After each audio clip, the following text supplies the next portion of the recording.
hasta que finalmente decidimos desarrollar todo lo que y consolidar todos los aprendizajes y conocimientos adquiridos en el área pública, privada, en un solo concepto que es sistemas humanos. Rodrigo, y cuéntame cómo es que nace entonces este centro de atención psicológica llamado Sistemas Humanos. ¿Cuál es la necesidad que ustedes vieron como profesionales en la sociedad, ¿cierto? En la ciudadanía, para poder implementar y ofrecer este servicio a la comunidad? A ver, uno de los problemas que ha venido sucediendo a nivel social, en el cual somos sensibles porque lo hemos visto en la realidad, tanto en la atención de familias, parejas, jóvenes, adolescentes, adultos también, viene de la mano del deterioro que ha tenido la institucionalidad tras los últimos años, ¿no? Entonces, y la forma en cómo construimos nuestras relaciones, ¿no? Nuestras relaciones significativas.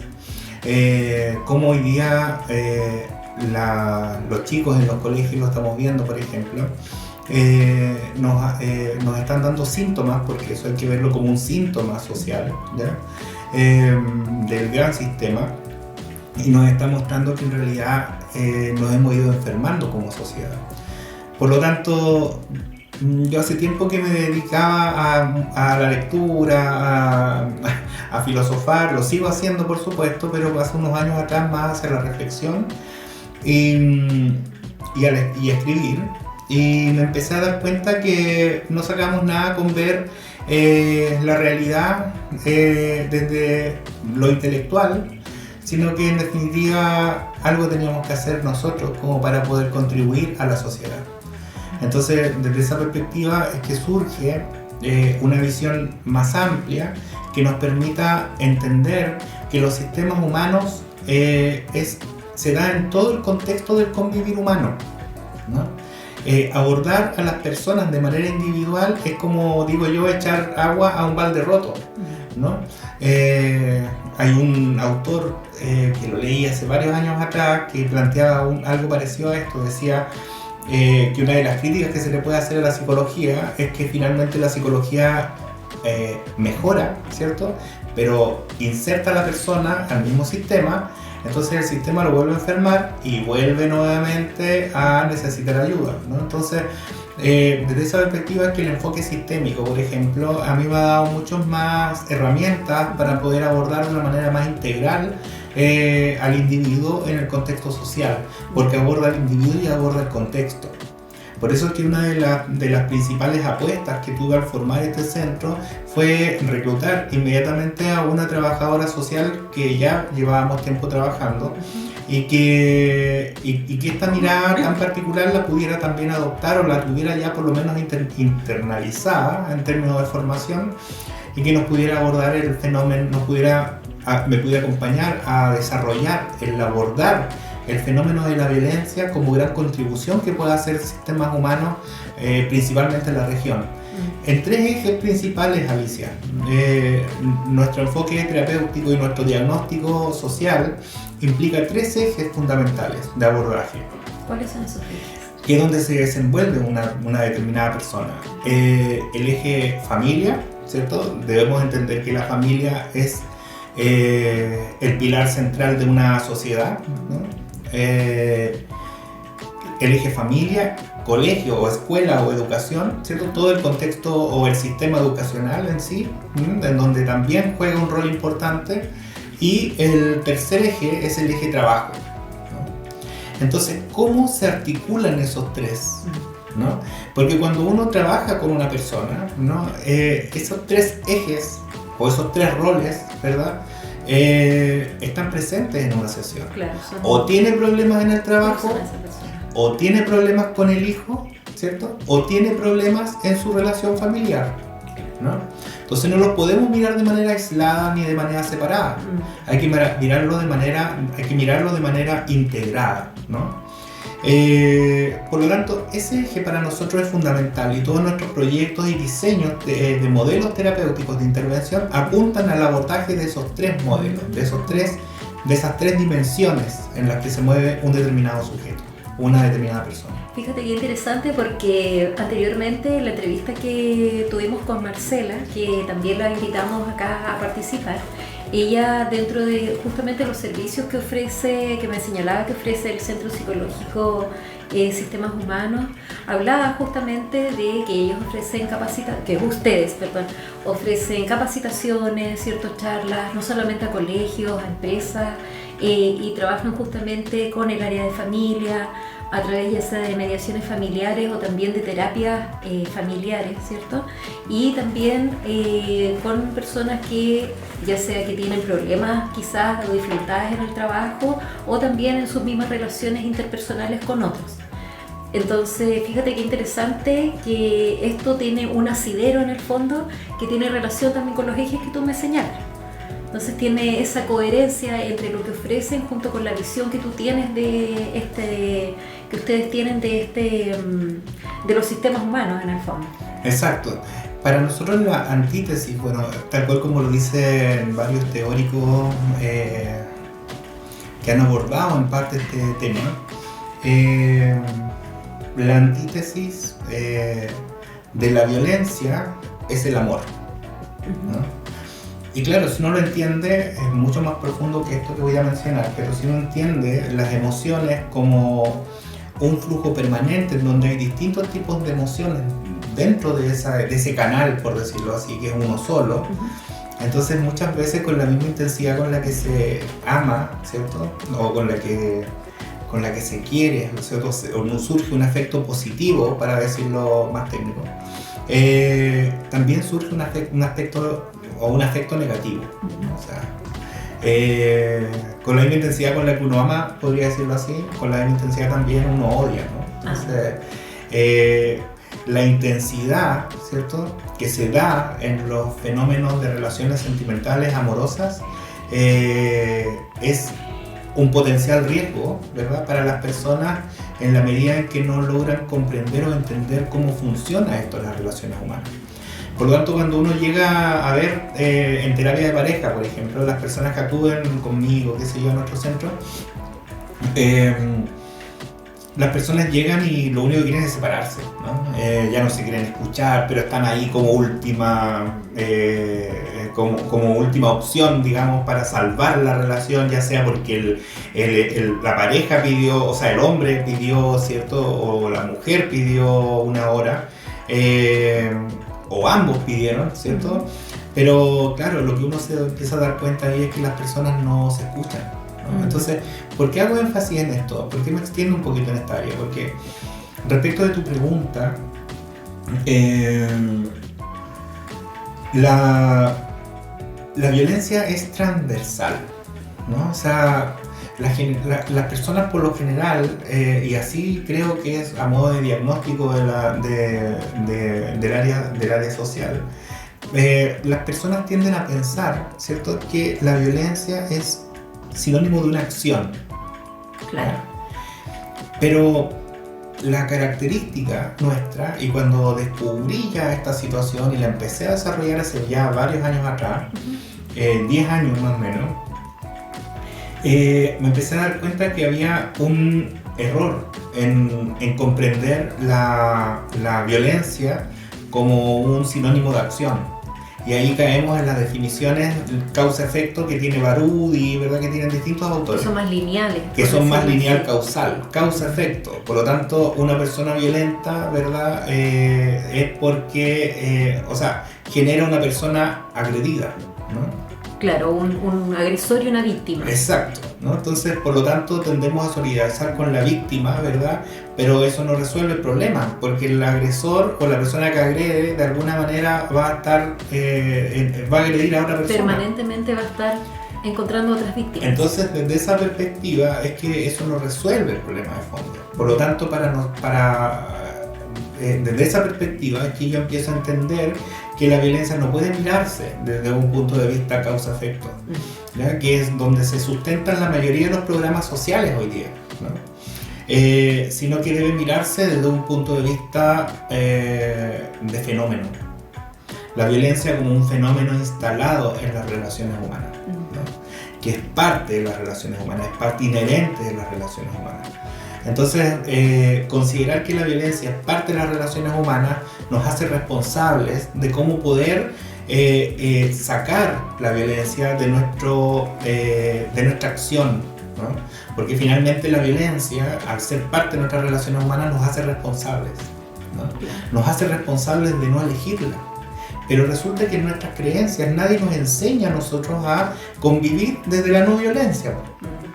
Nos enseñan a convivir desde la violencia, en definitiva, ¿no? Desde la imposición. ¿Cómo lo podrías ejemplificar?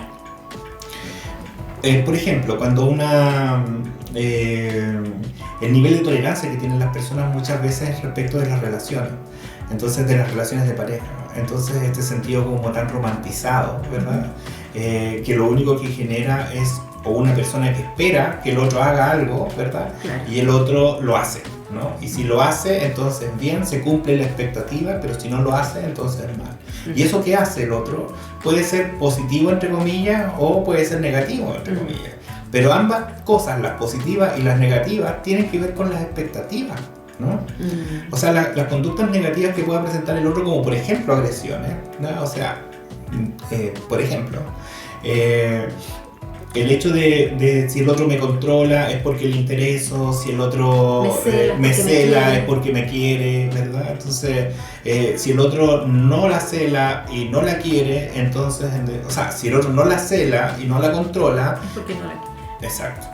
Entonces, o que el otro o la otra, ¿verdad?, tenga que pagar ciertas cosas, o tenga que hacer ciertas acciones, ¿verdad? Entonces, eso en realidad, eso marca una dinámica relacional que de alguna manera se ha relacionado, o sea, se ha naturalizado, ¿no? Está anclada en nuestro patrón cultural. Cuando me vine a la tercera región a trabajar, por allá por el año 2009, me empecé a encontrar con que esa realidad acá es mucho más marcada.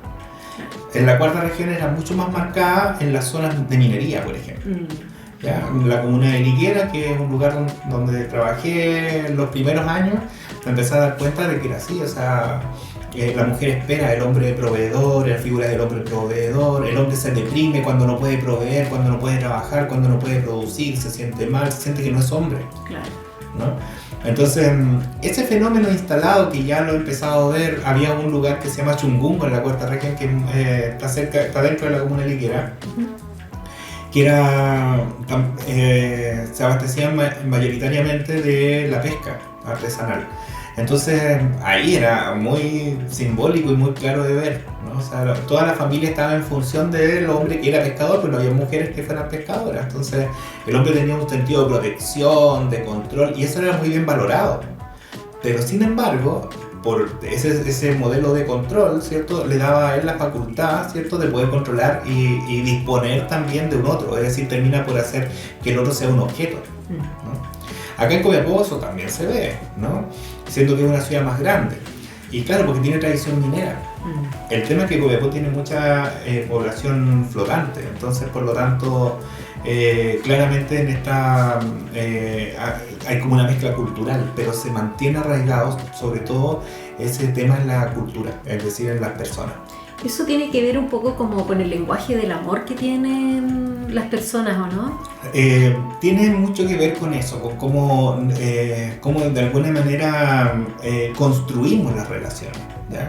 Y claro, hoy día tenemos un matiz distinto porque las relaciones hoy día se construyen en base a algo que es virtual, ¿no? O sea, no es algo real, ¿no? O sea, no es que yo, o sea, por ejemplo, alguien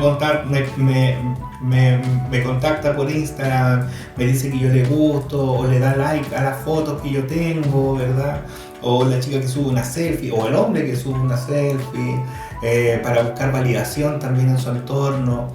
Y si no le dan like, se siente mal. O sea, yo nunca he escuchado a ninguna persona que se sienta bien porque nadie le dio like, entonces ¿para qué sube una foto? Claro. ¿No? O sea, es como uno hace la asociación, le dio like, entonces sí está interesado. Exactamente, ¿no? Entonces, esa forma de construcción, de interpretación, ¿cierto? Y mira, qué interesante esto, porque interpretar, ¿ya? Interpretar, fíjate que viene del concepto de apretar entre, ¿no? O sea, entre dos. Pero a cada uno le cabe la posibilidad de entender si efectivamente acá hay una interpretación, es decir, hay dos que están apretando, ¿no? Que están contribuyendo, ¿verdad? Con fuerza, como para poder establecer un concepto común. No, es unilateral, ¿no? Porque es la interpretación que hago yo respecto de lo que el otro querría conmigo o de las intenciones que tiene el otro conmigo. Entonces, de alguna manera sí construimos nuestras relaciones, y si logro yo enganchar con alguien por Instagram, entonces después nos juntamos y todo el día vamos a estar conversando, alimentando la conversación, y pareciera que sí estamos alimentando una relación, ¿no? Pero con vacíos. O sea, claro. Con castillos en el aire. ¿No? O sea, porque no puede, el otro lo que no le da, ¿cierto? Lo que te quita la red social, en el fondo, hoy en día, es la presencia. Y es la presencia en todas las dimensiones que yo señalé al inicio. Presencia, por ejemplo, hacia el proceso educativo de los hijos. Presencia al tratar de mejorar, ¿cierto? Para poder producir lo que produzco, ¿no? En el contexto del trabajo. Y presencia también respecto de los aprendizajes que uno puede ir desarrollando en el contexto escolar, ¿no? Entonces, no podemos echarle la culpa a la telefonía, ¿no? La telefonía es un aparato más, es un objeto que existe. No, la red social es un elemento que está ahí, es uno que lo elige, ¿no? El problema está en que el no ser consciente de eso, finalmente terminamos por construir realidades que solamente son construidas de manera unilateral, casi por medio de la idealización. Claro. Entonces después el porrazo que nos pegamos, ¿cierto? Y el que con el que llegan las personas a las sesiones, ¿cierto? Es, bueno, yo pensé que yo le importaba, yo pensé que ella siempre me decía que me amaba, que quería estar conmigo. Ya, pero ¿y cuál es el problema? No, es que al final nunca estaba conmigo. Entonces me mandaba un mensaje de buenos días, me mandaba un mensaje como para saludarme todos los días, me decía, pero ¿cómo si yo soy la única persona que te escribe y yo siempre estoy pendiente de ti, ¿verdad? Tú eres lo más importante que yo tengo, sí, pero las veces que yo le pedía que nos viéramos no nos veíamos. Porque tenía que limpiar, tenía que hacer aseo, tenía que dormir, entonces ¿cómo? ¿No? Y damos por sentado que eso es una relación, cuando eso no tiene continuidad, ¿no? Entonces efectivamente ese tipo de situaciones que se ven con distintos matices se da hoy día, por lo menos es algo que nosotros vemos constantemente en la demanda clínica. Por lo tanto, formar este centro a nosotros nos permite abordar el fenómeno de la violencia, ¿cierto? Como fenómeno, como ya lo señalé, desde un punto de vista integral, ¿no? Es decir, la pregunta es, ¿cómo eliminamos la violencia? Haciendo conscientes a las personas de cuándo la estamos ejerciendo, ¿no? Y eso en el plano individual, familiar, ¿cierto? En el plano escolar, educacional, y en el plano laboral. Por lo tanto, nuestra apuesta está dada en ese sentido de poder dar esa mirada, ¿cierto?, a las personas. Hoy día en Atacama, bueno, nunca pensamos nosotros que nos íbamos a extender mediante las atenciones online, y al final hoy día recibimos solicitudes de atención vía online, por ejemplo, de otras regiones del país, y eso la verdad es que nos sorprendió. Entonces, el día de ayer, a ver, hoy día es, ¿qué día es? El día es 16 de abril. Justamente el día de ayer firmamos, se acogió un convenio de colaboración con Kinross, que es una empresa minera grande en la tercera región, y ya somos colaboradores de ellos para poder desarrollar el área de salud mental con Kinross. Eso es algo que a nosotros nos motiva harto. Rodrigo, y cuéntame, no solamente tratan los aspectos de violencia en el centro de atención, ¿cierto?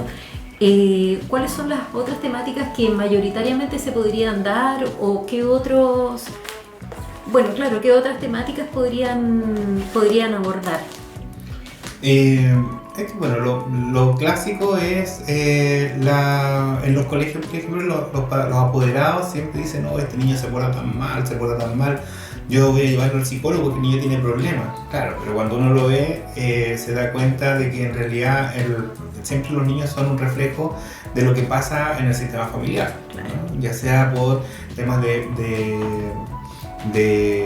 límites, ¿cierto? O de Patrones de estructuras de conducta. límites, claro, patrones conductuales, etcétera, que finalmente van generando síntomas en los niños, ¿no? Entonces, cuando se acerca un padre, nosotros tenemos ahí dos caminos, pues, obviamente. Se acercan los padres preocupados por sus hijos, etc. Entonces, damos la orientación y tienen dos caminos. Uno de abordaje familiar, ¿cierto? De coach familiar, que les permita a ellos, por ejemplo, poder trabajar esos aspectos a nivel de límites familiares, Claro. ¿cierto? Que le permitan una mejor contención al hijo, ¿cierto? Y regular ciertas conductas. Y por otra parte, también el abordaje del desarrollo afectivo, emocional del niño, ¿cierto? Por medio de la atención infanto-juvenil, en este caso, ¿cierto? Con un profesional idóneo para esa área. Y también con apoyo, fíjate que ese es un área súper importante para nosotros, el apoyo con otros profesionales, como por ejemplo la educadora o profesora en educación diferencial, ¿ya? Para poder entregar pautas de refuerzo respecto del desarrollo cognitivo de los niños en la época escolar, preescolar. Y eso es para nosotros súper importante, ¿no? Entonces poder asesorar en esa materia, ¿no?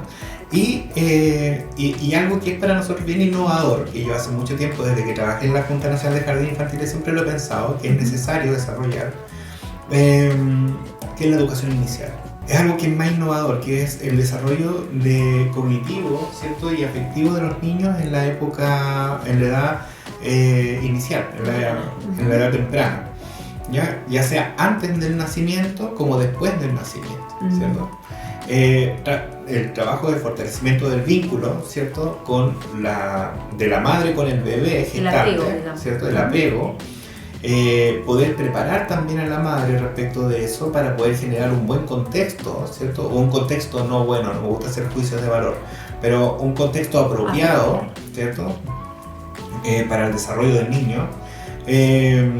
Y también el desarrollo cognitivo del niño y el fortalecimiento del desarrollo cognitivo en los primeros meses de nacido, digamos. Justamente la estimulación. ¿No? Exactamente, la estimulación temprana. Y para eso nosotros tenemos una educadora de párvulos, ¿ya? Que trabaja con nosotros, que tiene experiencia en todo el desarrollo curricular que tiene la Junta Nacional de Jardines Infantiles, que hoy día es un referente en esa materia, ¿cierto?